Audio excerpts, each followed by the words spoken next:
Welcome back to Homeschooling Mama. I wanted to do a video real quick to show you some tools that I use for grammar, and I use them for our group learnings for language. Each of my kids, I have 5 kids. I have high school and middle schoolers and elementary age students, and and dual credit, college dual credit, my high school kids. But I use this for our group learnings. Everyone has different books that they use as far as workbooks and things like that. I do print up a lot of worksheets for everybody individually and for some group things and create my own. But this is a tool that I use, and I can use this on all levels. The books, there's 2 books. Let's see here. I'm going to show you the first book.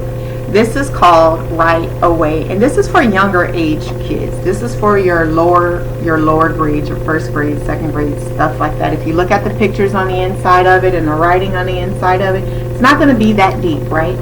And so this is a really good book. I have not used this one as much, but I do. This is a really good book. I typically stay more in this book. This is called Writing Express. This is for your older kids, and but if you look at it, it's still kind of got that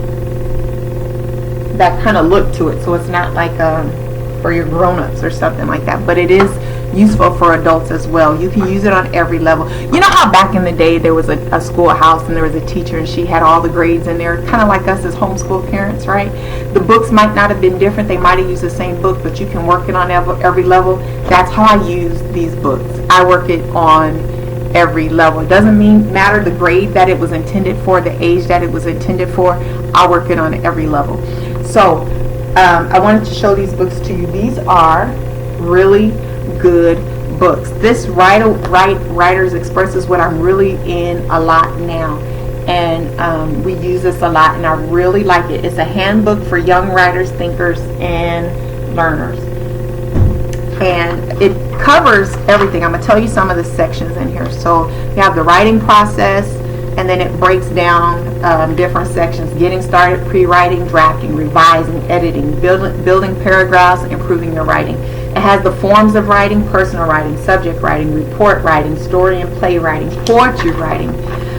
The tools for learning: finding information, reading and spelling, speaking, viewing and listening skills, thinking skills, learning skills, proofreader's guide, marking punctuation, editing for mechanics, checking your spelling, using the right word, understanding sentences, understanding our language. So it has a lot of stuff in there, and then it goes into the almanac, the use of language, exploring science, improving math skills, using maps, marking, making history.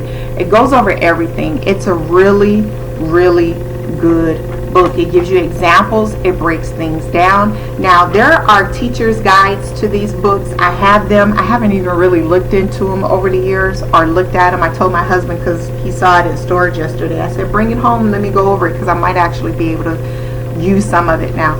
What I like about these books is that I can use it for my teaching. So if I need a refresher on something, or if I'm confused about a law, my kids ask me a question that got me stumped, I go back and I refer to this book. When I'm introducing something or we're working on something, I may read out of this book, use the examples in this book to help me to break it down.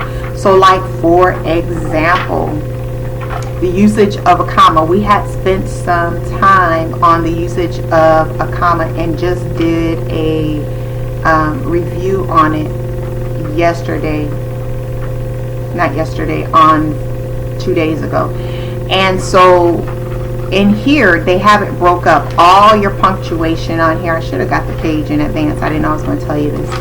But it has all the breakage down of how to use a comma. It tells you the different ways you can use it. It gives you examples of how to use it. It does that with the colon, the semicolon, everything you need for writing.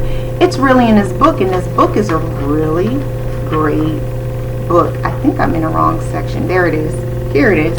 Well, here, let me show you what we did first. So here it is, the usage of a comma, and it breaks down all the different ways that you can use a comma, and it goes on to the next page as well. So how I would use this book I would go over the different usage of a comma. I had taught it in different stages, and I would just read it right out the book. And then sometimes I would have the kids read it, and I would have them refer to it on different things that we were using, or if they needed a refresher on something.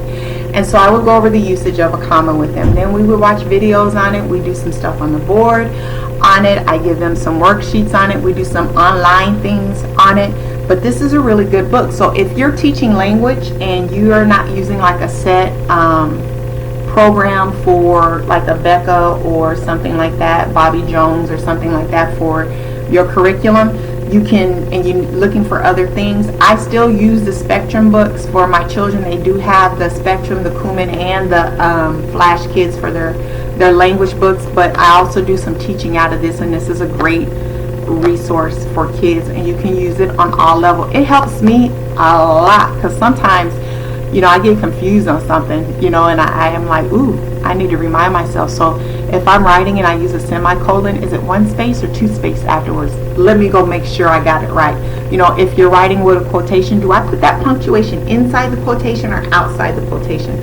All of that is in here. And then it has different things that you can use for like your writing. So right now we're doing scientific writing.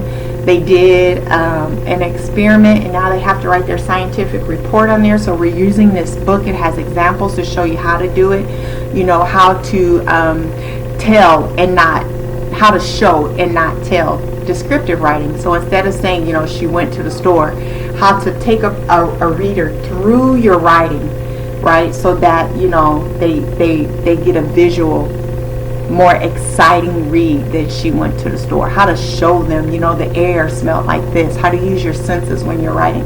So this is a really, really good book.